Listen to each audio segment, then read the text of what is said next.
today's moderator, Kane McGladrey, Field CISO, Hyperproof. Thank you so much, and I'm excited to be moderating such a dynamic and exciting group of individuals today from across industries and with a dramatic amount of expertise. Just briefly about me, I've been in the cybers for over 20 years now. I've been at defense industrial-based companies as the CISO. I have run worldwide professional services at cybersecurity firms.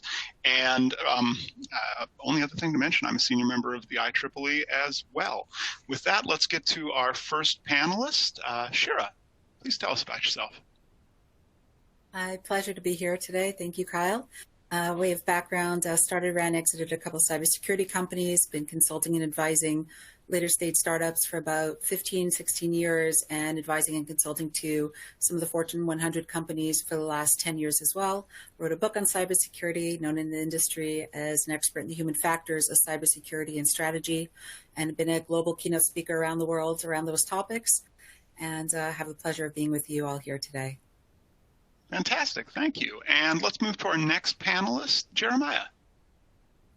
Hi, my name is Jeremiah Kung. I'm global head of information security for AppLovin, an ad tech company. So kind of unique experience. I kind of cut my teeth as like a pen tester with Visa and then moved around to all the big fun tech companies, Bank of America, Capital One, East West Bank. And so this is my first kind of role as sitting in the big chair. And like Shira, I read her book. And so happy to be here and discuss the kind of different twists of how to do information security from being big banks to fast-paced tech companies. Fantastic, thank you. And let's move to our third and final panelist of the day, Martin. Just here, CISO for Outreach. We're 5 years, started with professional services, doing hacking and writing policy and baselines, and eventually moved to Microsoft, where I spent a good chunk of my career helping secure their online infrastructure, and am now, leading the security team for.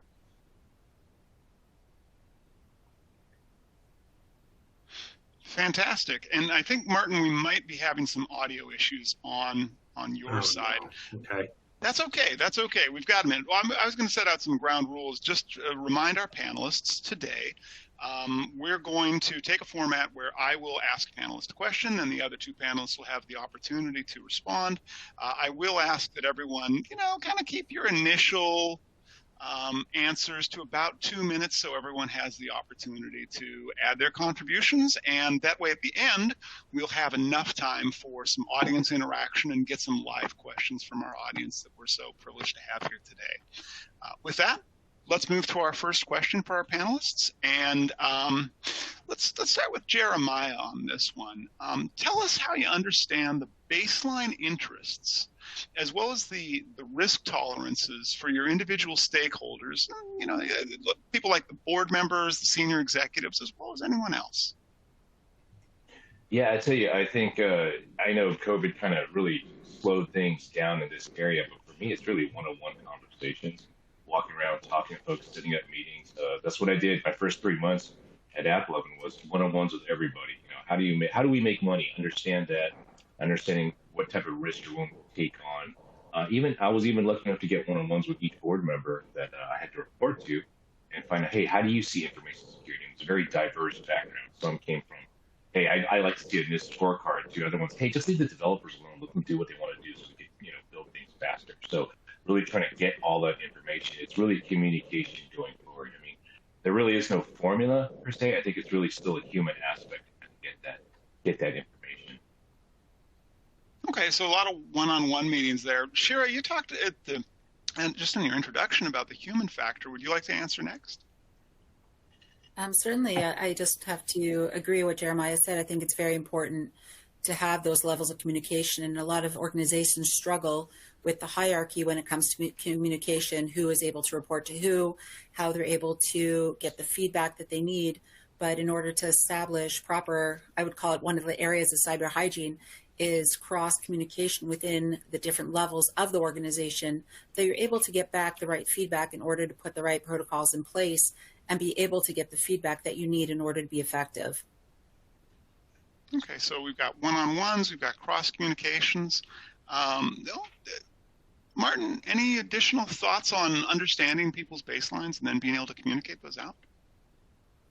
I'm going to echo what everybody else is saying. You really need to talk to your stakeholders and listen, understand their perspective in terms of, what are their priorities, what are they trying to get done, and that will help you understand their risk tolerance.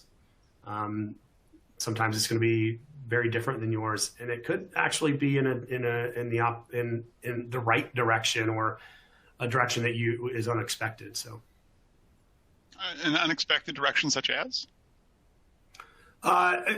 Such as you might actually be more tolerant of a risk, and then end up talking to an executive stakeholder saying, "We cannot, we have to invest to fix this issue," or whatever it might be. Fantastic. All right. Well, let's move to our second question for our panelists, and this one's about culture.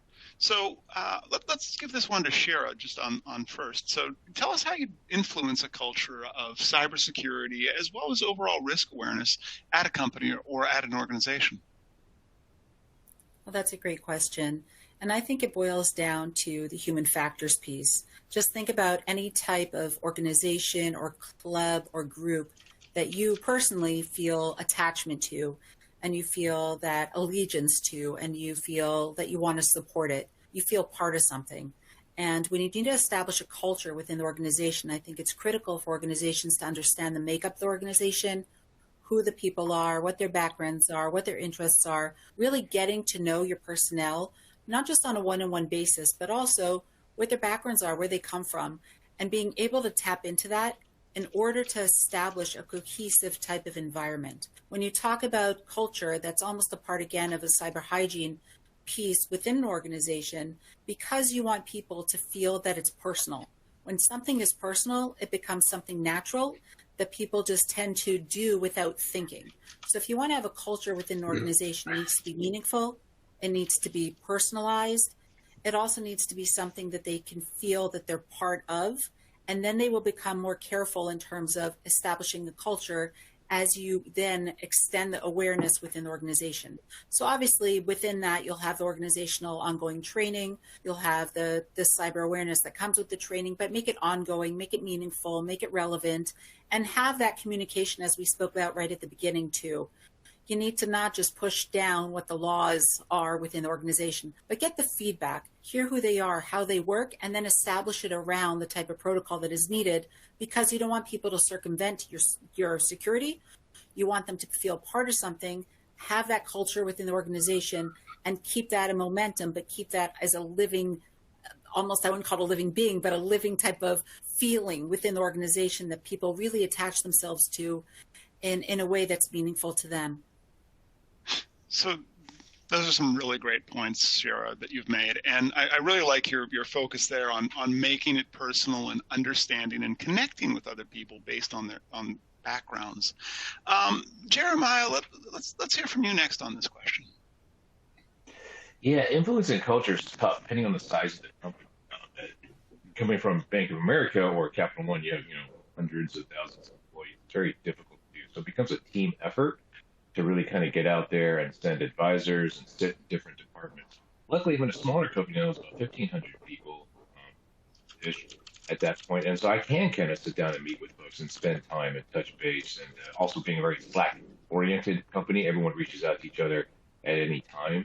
Communication is really the key. It's still there's a lot of tools, a lot of great AI, all the wonderful stuff out there. But at the end of the day, to get that culture and risk awareness, it still is a very people part of that aspect. Fantastic. So it sounds like you've had some interesting experiences there with flat organizations versus very tiered organizations. Martin, any closing thoughts on this particular question? Yeah, just a couple. I think first, you got to start day one. So as new folks come into the organization, have security be part of their onboarding. Let them know it's important to the success of the business that they're joining. Absolutely agree with making it personal. But I also think you can make it fun. There's a lot of kind of humorous skits and slide decks and things that you can make your own. Security for non-security folks can be intimidating. It can be scary. You can absolutely tell a security story that scares people away and says, well, I don't want to deal with that. I'll just thank God you're here. We'll just let you deal with that. So I would say, try and make it fun as well. And hopefully people will join you. Fantastic. Well, you just mentioned things like making it fun. You mentioned making it not intimidating. And when I think of fun things that aren't intimidating, I think about budgets. Doesn't everybody think about budgeting? Because that sounds like that is a fun activity. So let's go to Shara first here, and just tell us about your thoughts on how to balance budgets and balance risks to make that case for additional budgetary needs from an organization. So I think one of the big topics and one of the big problems I know that a lot of CISOs are facing really across all different organizations are budgetary constraints. How do they get the budgets? How do they take which budgets and focus where? And we look, in technology as a nice to have, good to have, need to have. And pretty much right now with the state of cybersecurity, everybody's talking about everything's a need to have. And I think we could almost look at this as implementing almost a digital transformation across the organization, utilizing the C-suite. So for example, this deviates a little bit, but I think it all ties together. When you have a COO who's really driven by operations and they need to move the company quickly, get things done, hit the right targets, and you have a CISO that might say, hey, slow down, we need to deal with security, we need to update the patching, we need to do all these things, but they're incentivized in different areas with different budgets. I think you're going to run into many different problems. Not only are there going to be butting heads of slow down, wait, stop, move it quicker, what are you going to do? I think it has to almost be cross-organization where you have the business almost incentivized utilizing budgets that may overlap each other. Sometimes organizations have very siloed approaches to budgets, saying, here, this is for one group, that's for another group. But when they're incentivized on certain activities together, budgets can be spread and then utilized in a way for the greater good of the company. So when you're balancing budgets or looking at it and making additional cases and needing, if you're able to work together and find areas where there's overlap, but you're actually showing the areas of the need to have because there's either a hole in the system or seeing a need or for losing money or having a hole in security that you need to fill quickly, you're able to really make the good case, whether it being for the organization at the top or for the boardroom, but working as a group and as a team in that digital transformation format with the upper level of advisement, I think really works well for organizations. And that's a great tack to put on it around digital transformation, especially when you think about the broader macroeconomic picture we're working on. Like when we're recording this right now, the federal interest rate just keeps going up as an attempt to balance inflation versus recessionary measures, and a lot of that, it becomes a factor that really does influence constraints and the perception of constraints. Martin, talk to us a little bit about your approach for balancing budgets and risks. Yeah, I mean, I start from our actual risk program and the schedule of it. So what I mean by that is if you're running a risk program that's too close to your planning cycle for a business or too far away from it, you're not going to be able to use those risks in planning. But that's the goal, in my opinion.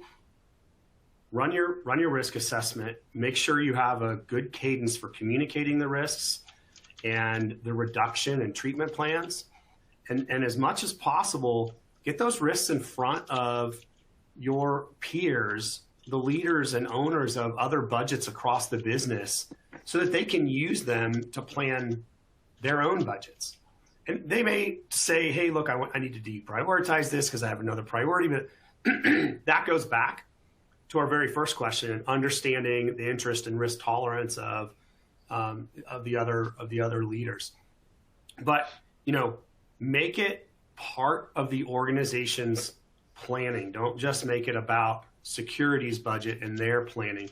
because you can't remediate risk without involvement from others. I think the other thing I would say is for modern tech companies, look and see where, talk to your finance team. Look and see where you sit. Do you sit with R&D in engineering's budget, which is typically pretty big if you were, developing an online product or a software product? Having security in that same budget, not necessarily in the same reporting line, but within that same budget, gives you can give you a lot of leeway to make investment as the business is making investment in its engineering to produce the product that people want. So that'd be another suggestion I have. Thank you. You're describing what's really a kind of coming up as a theme here, is that there's some collaboration. You've got a collaborative process. I really like your idea of putting your budget, and, sharing it around and putting those risks in front of other people, your peers who own budgets too. Just Jeremiah, any closing thoughts on this particular question? No, these are all great ideas. I think there's one column I usually make when it comes to coming up with the risk budget for the information security side. Obviously, hey, what's the risk reduction we're doing? How much does it cost? What's the coverage? But there should be one other column I'd like to add is how much negative impact is this going to be for the users at some point. I mean, I think DLP controls are all great and wonderful, but everyone kind of screams like, hey, I can't use my USB key anymore to do presentations, blah, blah, blah, stuff like that. So I think that's an important factor you always keep in mind is, okay, how am I going to negatively impact folks with these controls? It sounds like it's also a way of managing risk after a fact, just making sure that you're not negatively affecting folks, which would cause them to want to work around your cybersecurity controls, right? Yeah, exactly. Yeah, that's definitely a real-world risk that needs to be considered. Let's move to our next question, and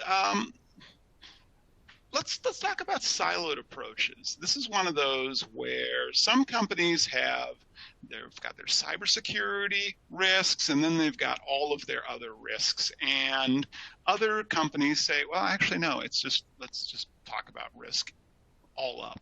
So let's start with Martin here. Talk us about how you're approaching those different siloed approaches. Well, I think it goes back to the round of our first answers, which is reach out to the people involved in those other risk programs. I mean, it's ideal if you work for a place that has an enterprise risk program. At that point, cyber risk just becomes a subset program within that. So make sure you know who owns that and work to partner with them so that your risks are included in the all-up enterprise risk list. I really think that's, how do you address silos? Try and break them down.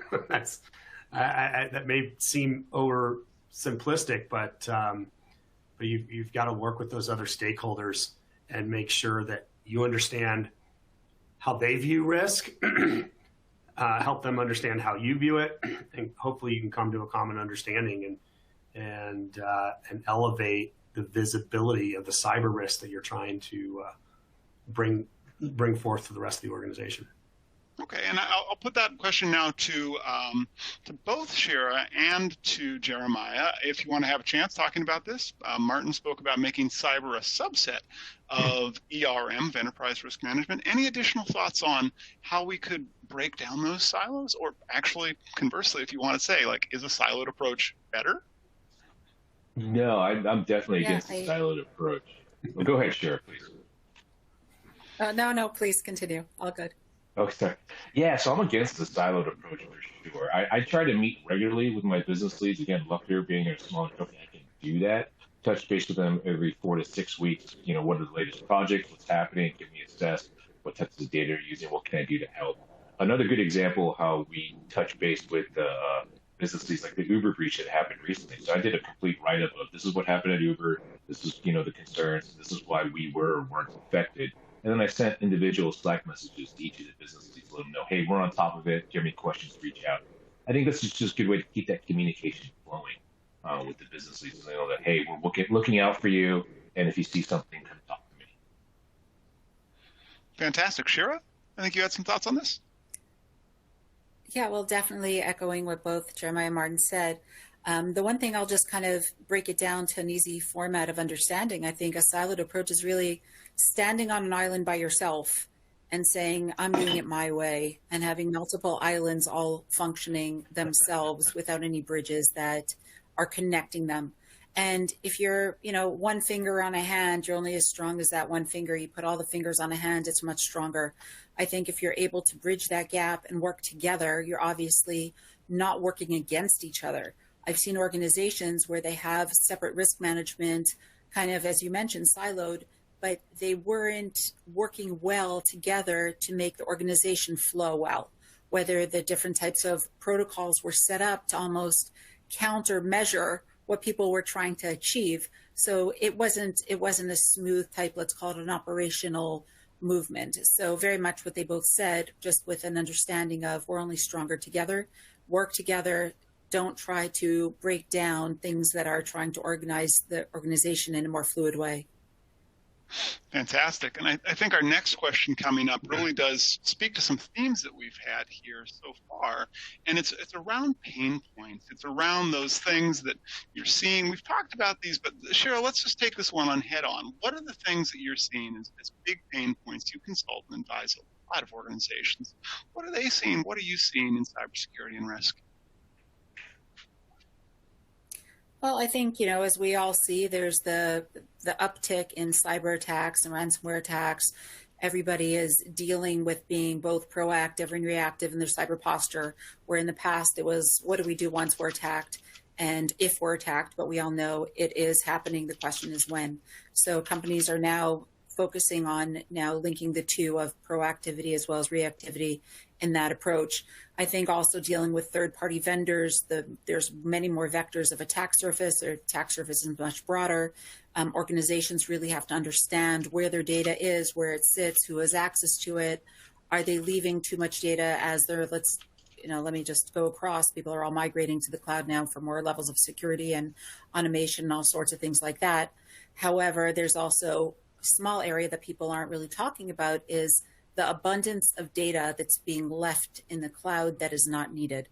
And that can lead to also grabbing data, which can lead to all sorts of problems for organizations. So really dialing back to know where your data is, know who has access to it, know where it sits, know what your risks are with third-party vendors, understand your attack surface, and understand what you need to do in order to tighten all those up. And that brings us back to one of the questions that you asked earlier in terms of budgeting. The CISOs are scratching their heads saying we need budgets for everything. How are we able to mitigate risk when we have so many of these issues that we need to work around? So again, tying all the answers together is digital transformation across the organization, understanding on how to present the budgetary needs to the organization with the data that you're able to collect and show what your weak points are, where the holes are, and how broad the attack surface is today. And then looping in now with the speed of 5G and all the different areas that we are dealing with, it's not just the speed that we could do things, it's the speed that the bad actors could do things as well. So there's just a massive amount of areas that we're looking at, but we need to work together in order to solve. Quite a lot of pain points listed there. I think if I was to pick on one out of there, there's so much goodness in there. The lack of data retention policies and the lack of effective controls around that. Some might say data disposition as well. You're right, though. People cannot steal. The threat actors cannot steal stuff that you do not have. It just tends to make for an easier conversation. Let's go next to Jeremiah. Sorry, just trying to loop it all in quickly. Yeah, no, there's so much goodness here. Well, okay, it's pain points though, but you made a lot of great points there. Jeremiah, let's hear from you about the pain points you're seeing right now in cybersecurity and risk. Anything else or more of this? Yeah, I think regulations is both a good and a bad thing. It's changing frequently, and then especially having an international company, having so many different countries to deal the different international laws and data flows, and then things politically are kind of shaky everywhere. So we do business in a lot of countries, and when things change, we have to change frequently. So these are things we need to always be concerned about. So if you have developers in Russia, suddenly you didn't have a way to be able to pay them after all the drama that comes out, stuff like that. You really gotta be careful of this global politics and really start to trickle in and affect the programs significantly. So thank you for bringing in that international perspective, because global businesses are very complicated beasts to operate. Martin, let's go to you. Just any other pain points you're seeing right now? I'll say something maybe unpopular. I think the biggest pain point is people.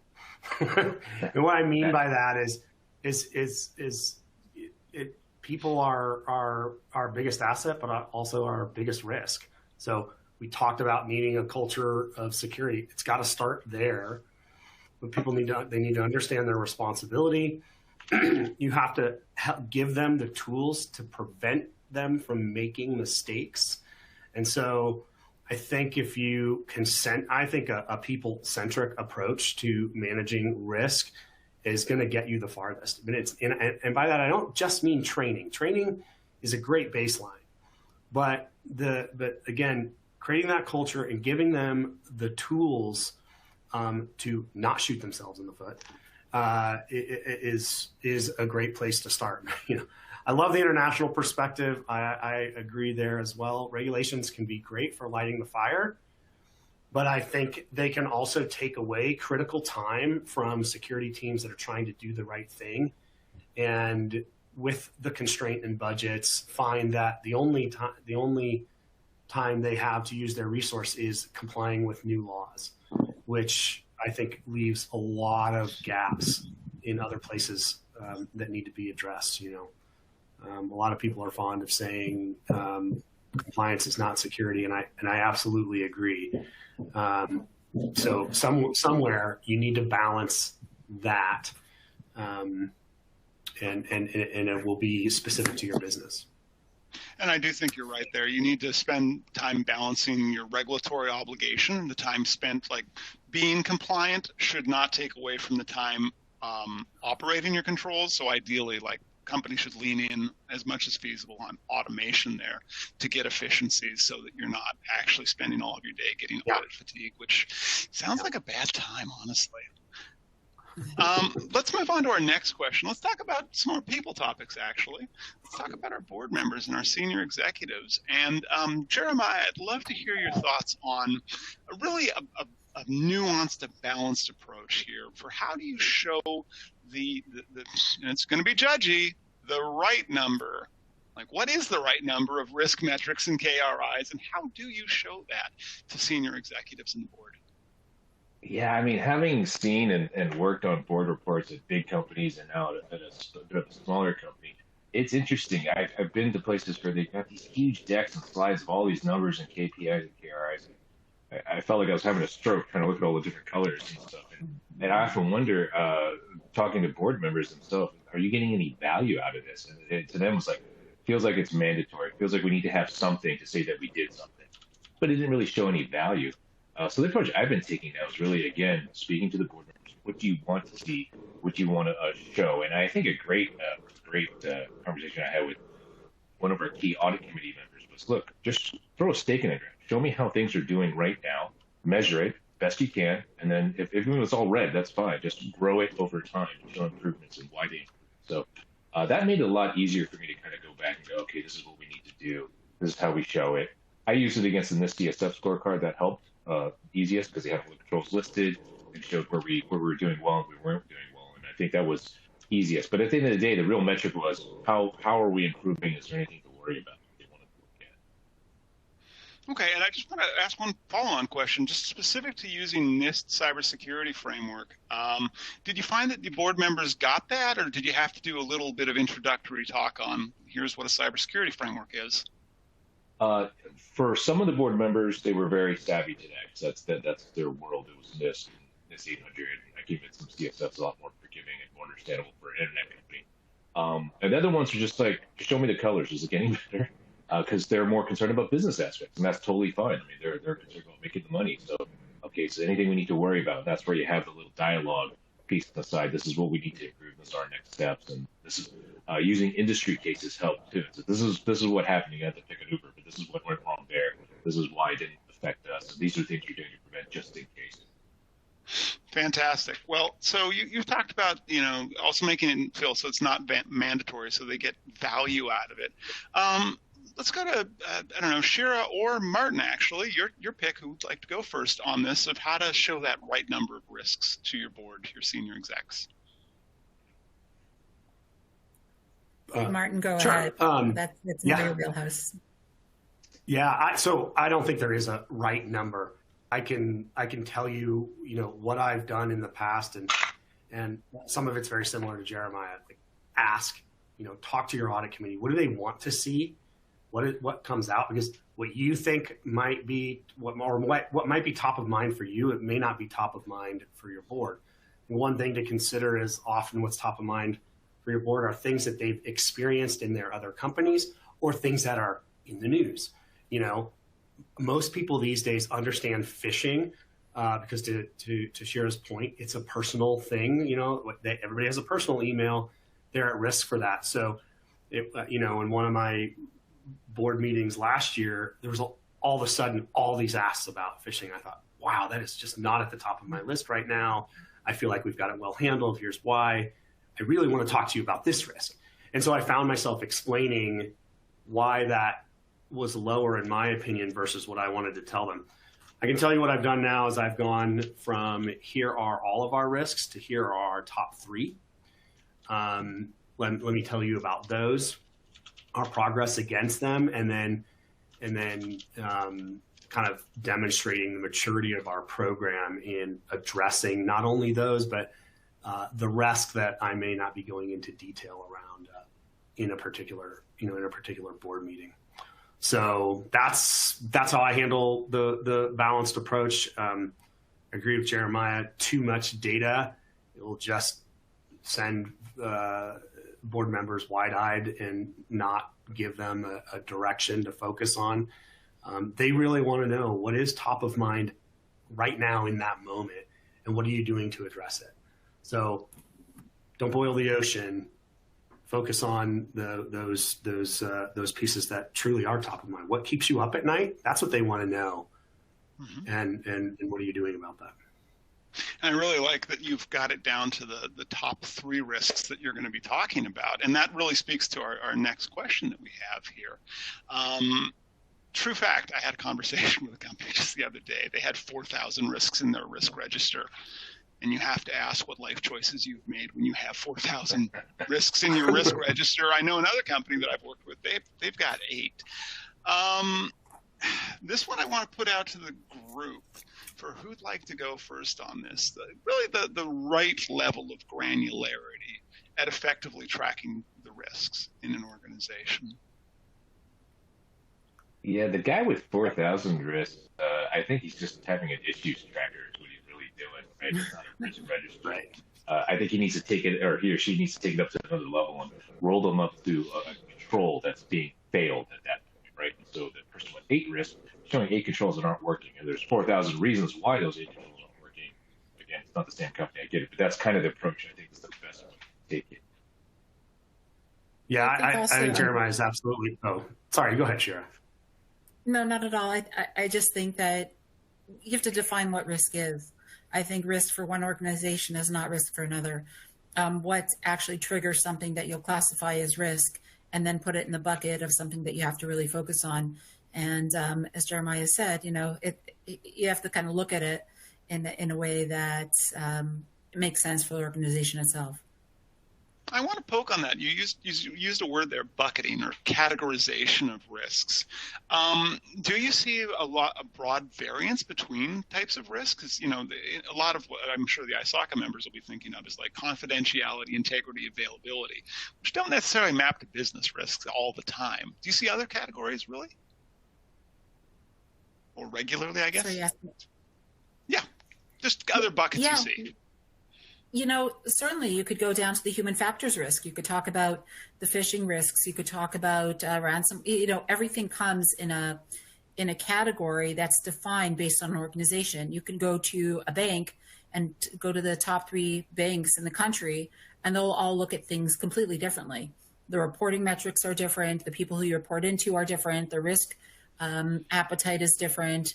Everything is very much organization centric. So really understanding, the regular ones that we all get, I think the numbers would be a lot lower. But something like 4,000 risks, I think it's a whole different category of an organization, or just, let's lock down everything and ask questions later. I'm told they're also hiring an analyst, so yeah, Okay. I could see why. There's a full-time job right there. Martin, we haven't heard from you on this one. Anything else on this? Yeah, I mean, I think Jeremiah hinted at it, and I think that's you're going to have high-level risks, and attached to those are going to be a number of issues, and so be careful not to confuse your issue tracker with your risk tracker.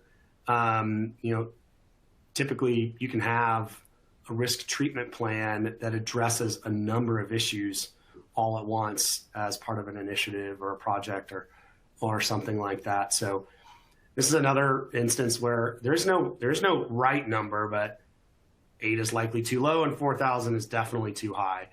And so, I'll explain how we pare ours down. We run our risk assessment. We may come out with 20 or 30 risks, but we also have a tolerance line, and we define what we mean by risk, and we define why that tolerance line is the line. And from there, we come out with our number of risks. And usually it's 10. And the reason, but that doesn't mean it's 10 total. There are a bunch that are below the line that we want to monitor and keep our eye on. But the ones that we have budget and resource to address are those top 10. And that's how we get to that number. And then over time, we start to lower that line. That tolerance gets lower every year if our program is successful, right? And so that may result in more risks each year, because hopefully you're demonstrating success and getting the budget. Or maybe you've remediated those. They've now fallen below the line, even though it's moved, and you're still at 10, but it's not the same 10. So that's how we measure and track. Fantastic, thank you. That's a great level of detail. I think we've got one more question before we'll go to our audience questions that I'm seeing, and thank you to the audience for contributing those questions. Please do keep adding those in. We'll get to those. One more question just for the group, and we've all kind of talked about this. Like Shara talked a little bit about reporting metrics, and Jeremiah's talked about, asking them what they want to see. Martin gave the example of, phishing risk all of a sudden became a big thing. So let's talk about the other side of that. Those decks that have endless slides and the endless color chart, and they feel like they're mandatory. How do we say no? How do we say, actually, no, we're not going to put that metric in there? How do we do that? I think it's really, where does it end? There's something called busy work, and there's something called work that is knowledge that's going to yield an effective outcome. And, I've earlier on in my career, before I started some companies, it was going into organizations, helping to streamline them, making sure that people were working effectively with the capabilities that they had to bring to the organization. And there are times where people just need to be very busy and just, overwhelming it with data and analytics and slide decks and charts. But when it boils down to it, all that can be done in a much more comprehensive way that just yields the results without keeping people so busy with overwhelming people with data, but actually making things move in the organization. So again, I think a lot of it boils down to communication, understanding the makeup and the culture of the organization and what they want their outcome to be. How do they want the company to run? What do they expect from their employees? And what do the employees expect from the management in terms of being able to do their job in an effective way? So obviously metrics are critical, data is critical, analytics are critical, but where does it end, and how do we actually utilize it in a way that's going to become meaningful? Fantastic. So this really does come to making meaning out of it, as opposed to just having data, or actually like making decisions on it. Correct. Yes. Martin or Jeremiah, any other thoughts on how to say, well, I was once told you never say no, you say yes and. How do we approach that conversation? Yeah, it's very similar for me. It's a yes, but something along those lines.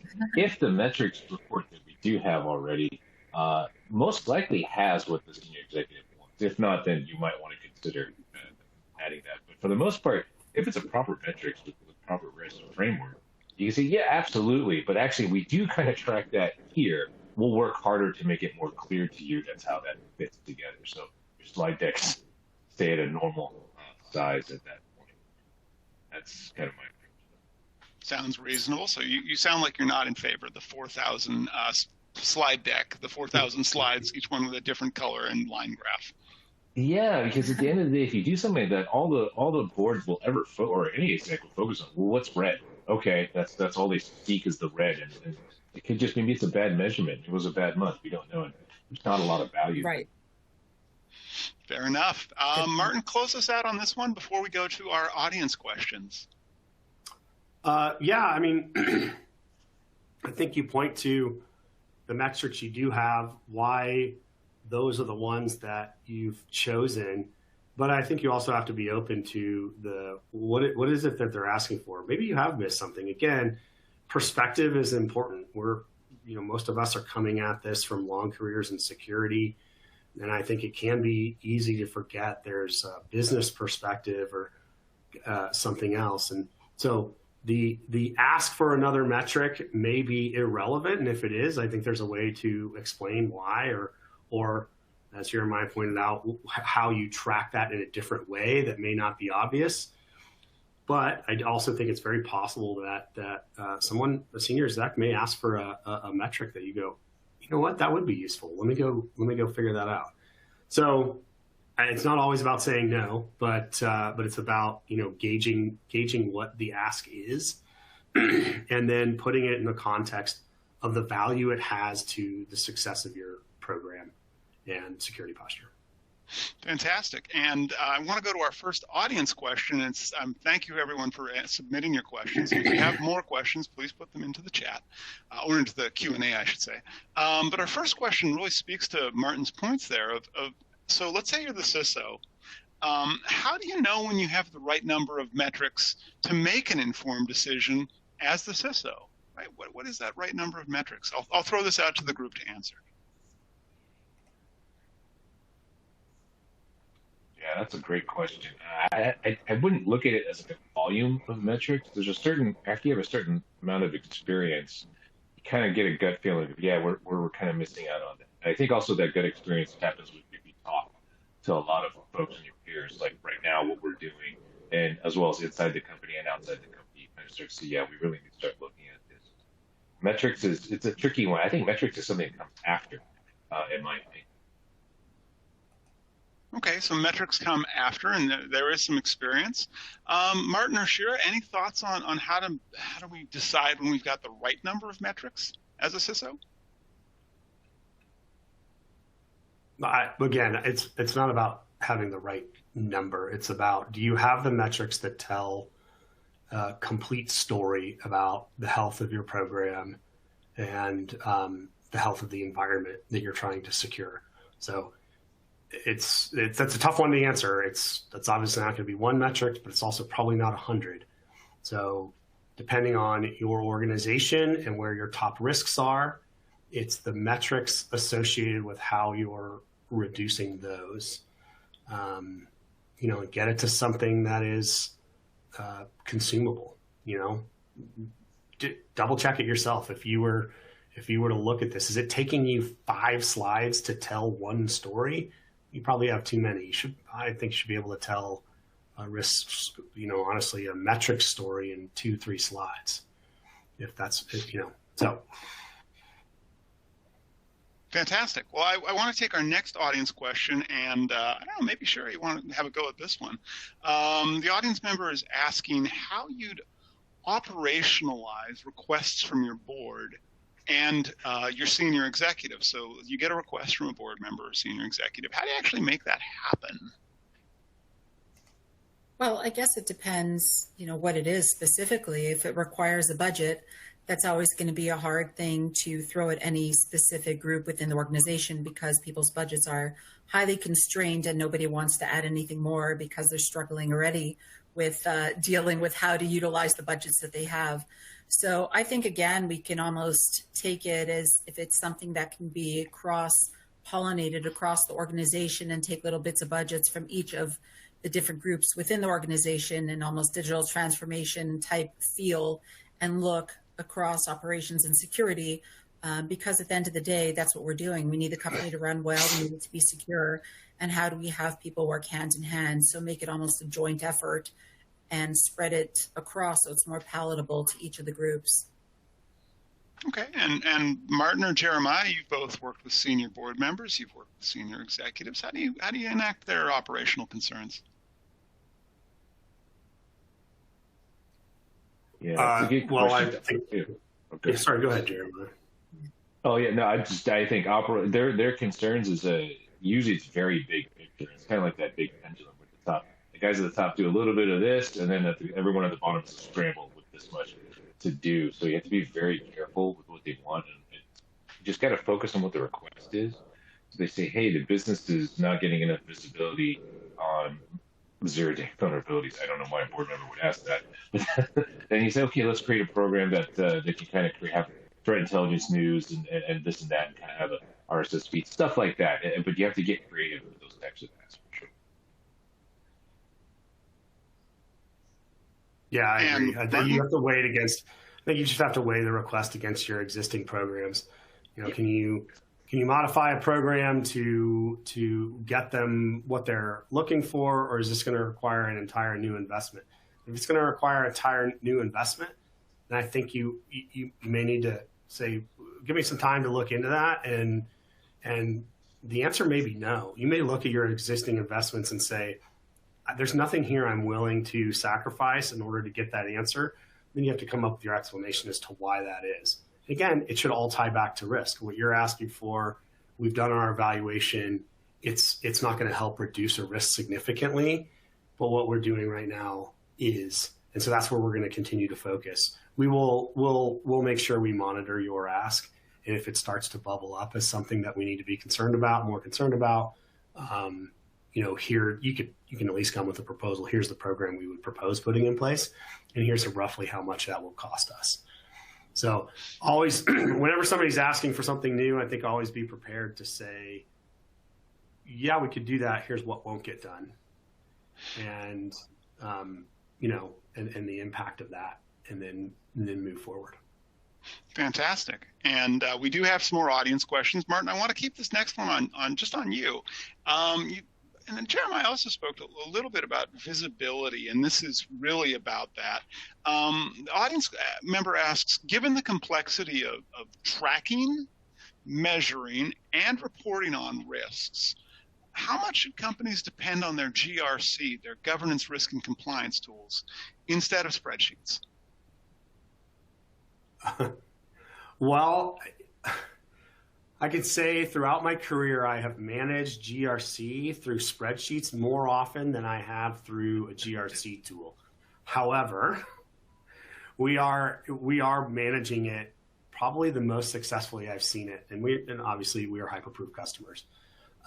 We looked at a number of tools. In fact, we had another tool in place a few years ago, and we just couldn't get it operationalized.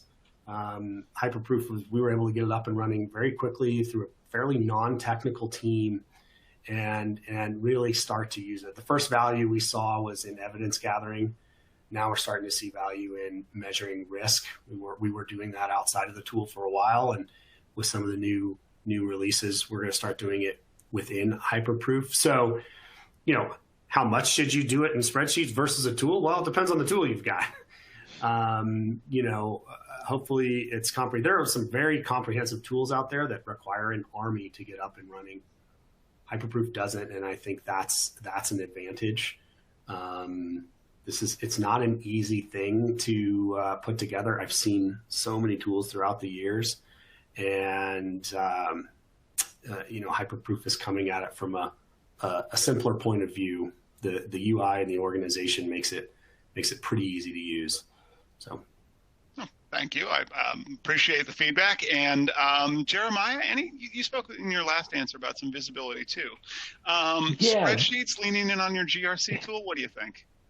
I think spreadsheets for me is great to start with, and I've done that a lot just to start tracking and getting ideas out there. And I've worked with a lot of different GRC tools out there as well. Some big with all the bells and whistles and everything, but usually with bigger companies in general, it's really tough to get them to make changes and to make adjustments and things that they go their way. And some of the bigger ones out there, legacy ones I worked with, I just wanted to tear my hair out, quit my job, and join the circus. It was so rough. But I think, again, also hyperproof user here as well, new hyperproof user. I like the approach with them is that they're listening. And just like other small companies out there who are kind of starting up and gaining ground, are the reason why they gain ground is because they listen to their customers. And so we're using it for risk register control framework and also spinning up a third-party risk program. And this is the big one was like, it's not perfect. It's got some things to do. And we make these suggestions and look a month later, oh, wow, all our suggestions have been actually implemented. It's actually doing what we asked you to do. You try doing that with some of the larger companies, you're going to be waiting quite some time before you change it implemented. So I find that type of success in general, especially nowadays, all the SaaS companies out there and other tools as well as the ones that are up and coming that are going to listen to your feedback and come back with great solutions. Oh, great. So I want to put this next audience question on Shira, as it's around cultural issues and people issues. And the audience member asks, how much of a risk are business cultural differences around the importance of cybersecurity during mergers and acquisition activities? So on cultural difference. Wow. That's a big question, and that's a problem that a lot of organizations have. Think about when you have the merger acquisition, there's different set protocols within organizations, different cyber culture, different risk factors, different access allowances throughout the mergers and the hierarchy within the organizations. Certainly the uptick of phishing possibilities skyrockets. People want to know, like, I'll even turn it back to, for example, during COVID, when it was something very personal and people wanted to know what is the latest and greatest. They were clicking on everything and anything. So think about a company that's being acquired and people are trying to find out as much information as possible about either the acquiring company or being acquired because they're worried about their jobs, they're worried about where they sit, what their new type of roles will be, and all of a sudden they're getting all this flood of information and they want to know what's going on quickly because it's something personal, again, dealing with the human dynamics. So the uptick of phishing is going to skyrocket, the amount of cybersecurity risk is going to skyrocket. Think about also the zero trust factor of the upper management having access, and the new upper management or the people who are accessing the data needed to facilitate these types of deals and closings is going to become far greater. So again, the attack surface in that area is going to increase exponentially. So I think there needs to be a plan set in motion about what the risk factors are once this happens, understanding who needs access, who the exact people are, which executives may or may not be laid off right away. And if they are, having in place a certain type of lockdown before the information gets to them. You don't want the insider threat, the malicious insider threat to take hold where somebody could take down a company. You also don't want to have the negligent insider threat where people are just sharing information, but they could be sharing links that, cause problems for these cyber breaches as well. So it definitely increases pretty massively. So a plan in place is critical. Fantastic. I think that's a well-rounded out answer, and I really appreciate you pointed out the risk of phishing during M&A grows exponentially. It's something that we've definitely seen telemetry on. I've definitely seen that firsthand. It's not a good time. Be careful of those links. Martin or Jeremiah, any other thoughts on this one of cultural differences during M&A? Yeah, I think it's, I've been in parts of that, acquiring companies, and I think it's important to definitely consider the feelings of people working there. There's a lot of anxiety and what have you.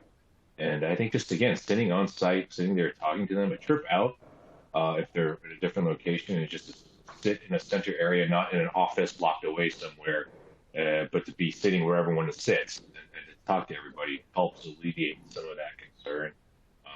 And to talk to, just to find out, and you also get to find out what's really happening, right? What's from a security perspective and from other stuff, and because that kind of contributes to all the risks that you might see and how to help mitigate that. I think again, the human touch is super important. That's definitely a theme that's coming through on here. And for this, I think we've got time because we're at 56 minutes. We got time for one more, I think, one more audience question. And thanks to the audience so much for providing these great, insightful questions. I want to keep this next one on you, Jeremiah. And the question is, you brought up international visibility earlier in the call. So would you recommend that companies have a centralized governance, risk, and compliance, a GRC program that cuts across business units and geographies, or should it be a regionalized approach? Yeah, I think it should be there's benefits to both sides. That's a great question. It is going to depend on the size of the company, but I think what you have there is if you have regionalized at that point, you're going to start to get federated models, and then silos start to kind of grow up. And that's where you can be careful. I think centralized is the best way to go, but you should definitely have representation or understandings and speaks with all the regions and concerns for sure. I think enterprise risk does a great job of kind of having that type of geolocation concern. So if you can plug the GRC program into the ERM, you're going to have a lot of that coverage and information fed regularly. Fantastic. And Martin, any closing thoughts on this one, just around internationalization versus regionalization for GRC? Yeah. Look, I think you can have kind of a hub and spoke model. So if you've got at least a central part of the organization that works with the spokes to set policy and make sure everybody is aware of what they are, but they're also taking feedback from the other regions for the nuances or local requirements, so those can be incorporated. And sometimes they may conflict with one another, and that's when the central office may have to say, "Great, you take care of that in your region. We'll make a caveat for it in the global policy." But it's up to you to handle it. So it's a little bit of both, and that's for a very large company. For smaller companies, I agree. I think centralized is best and easiest. So yeah. Fantastic. Well, great feedback there. I understand we've got a couple last slides here. There's I am not about to try and read this one, but y'all can read it. But really what I want to do next is just take a moment and really acknowledge and thank everyone's participation today. I want to thank the audience for participating. We didn't have an opportunity to get to everyone's questions, but thank you so much for taking your hour out of your valuable day to spend with us to listen a little bit about risk. I want to thank our presenters today. I want to especially thank Martin and Shira and Jeremiah for their contributions and for their well-rounded perspective. Thank you all for attending. My name's Kane. I've been your host today. Thank you so much, and enjoy the rest of the presentations.